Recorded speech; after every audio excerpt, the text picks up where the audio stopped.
अस्सलामुअलैकुम। उम्मीद है आप सब खैरियत से होंगे, खुश होंगे। तो आज तारीख़ आ चुकी है जी 13 अक्टूबर, और आज की ताज़ा अपडेट्स को देखें माल्टा के हवाले से। तो कुवैत से एक भाई ने अपडेट दी है कि माल्टा की एम्बेसी जो कुवैत में है, अब उसने इजाज़त दे दी है कि वहाँ पर डॉक्यूमेंट जो हैं वो प्रोसेस होंगे वर्क वीज़ा, डी या नेशनल कैटेगरी के लिए।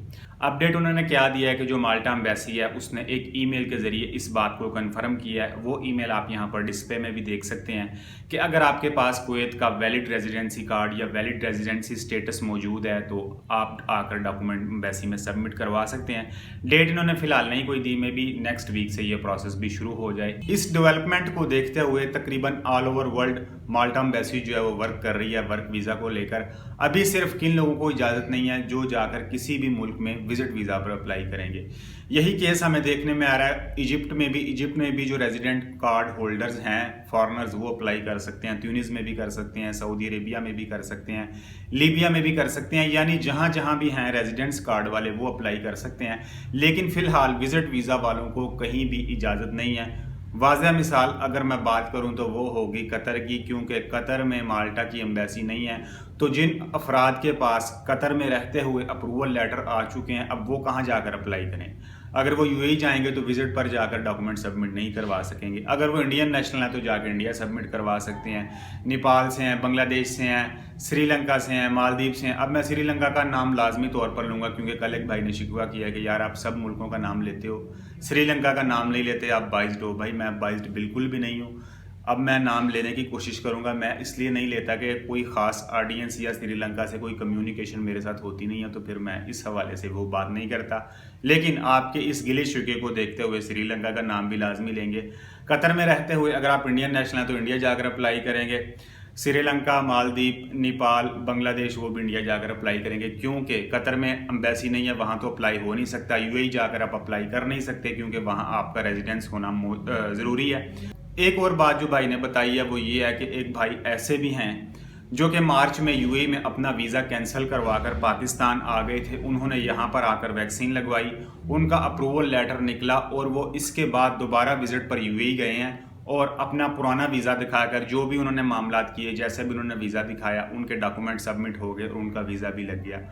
यानी मार्च 2021 में वो कैंसिल करवाकर वीज़ा पाकिस्तान आ गए, फिर अप्रूवल लेटर उनका आ गया, फिर वो विजिट वीज़ा पर दोबारा यूएई गए, वहाँ जाकर वीएफएस में उनके डॉक्यूमेंट सबमिट भी हो गए और उनका वीज़ा भी लग गया और अब वो 22 तारीख को माल्टा जा रहे हैं। मैं ये नहीं आपको कह रहा कि आप भी इस तरह ही करें, जाके अप्लाई करें। भाई ये लक की गेम है सारी, किसी का हो जाता है किसी का नहीं होता। तो बहरहाल ये है कि दुआ यही करें कि वो हर बंदे को अलाउ कर दें कि वो विजिट पर आकर अप्लाई कर सके, तो ताकि हर बंदे की परेशानी जो है वो ख़त्म हो। नेक्स्ट बात यह है कि कल मैंने एक फार्म के मुतालिक बताया था कि जिन लोगों ने साइनोफार्म लगवाई है, इंडिया से कोविशील्ड लगवाई है, या जो भी उनका वैक्सीन सर्टिफिकेट अप्रूव नहीं है, तो वो फॉर्म फिल कर लें। तो टेक्नोलॉजी की बात देखें, मैं आपको एक मिसाल दे के समझाने की कोशिश करता हूं कि कल एक भाई ने रब्ता किया, उन्होंने कहा भाई मैंने आज 24 तारीख से वीज़ा वैलिड है, यानी 24 से मैं माल्टा ट्रैवल कर सकता हूं। मैंने सिनोफार्म लगवाई है, तो मेरे लिए कोई बंदा ढूंढ के दें जो मेरे साथ रूम शेयर कर सके। एक भाई था कॉन्टैक्ट में, उसने अबू धाबी से करवा रखी थी टिकट टर्किश एयरलाइन की, और वो टर्किश एयरलाइन से माल्टा जा रहा था। उस बंदे ने कोविशील्ड इंडिया से लगवा रखी थी। मैंने कहा सही है, एक बंदा है, उससे रब्ता कर लेते हैं, बातचीत कर लेते हैं। अब वो क्या कहता है, उससे कांटेक्ट किया, उन दोनों का आपस में जब नंबर एक्सचेंज हुआ तो वो दोनों बंदे एक ही बिल्डिंग में रह रहे थे, अबू धाबी में रहते हैं, अबू धाबी से ही ट्रैवल करते हैं और एक ही बिल्डिंग में रहते हैं। टेक्नोलॉजी जो है वो कितनी दूर से बंदों को पास ला रही है और कितनी दूर है, शायद ऊपर वाले फ्लोर में रहते हो, ये हालत भी है। तो इसलिए भाई नेट पैकेज है आपके पास, इसको इस तरह के कामों में यूज़ किया करो। सही है, अब जो दौर है वो एडवांस हो गया, हमें नहीं पता हमारे हमसाए में कौन रहता है, कैसे सिचुएशन है, कि हम खुद भी जब फॉरेन कंट्रीज़ में रहते रहे हैं हमें भी कोई पता नहीं होता था कि इस बिल्डिंग में कौन रहता है। भाई टेक्नोलॉजी है वो इस तरह आप लोगों को जोड़ रही है। फेसबुक पर आप आज से 20 साल पुराना दोस्त भी ढूंढ सकते हैं इजीली।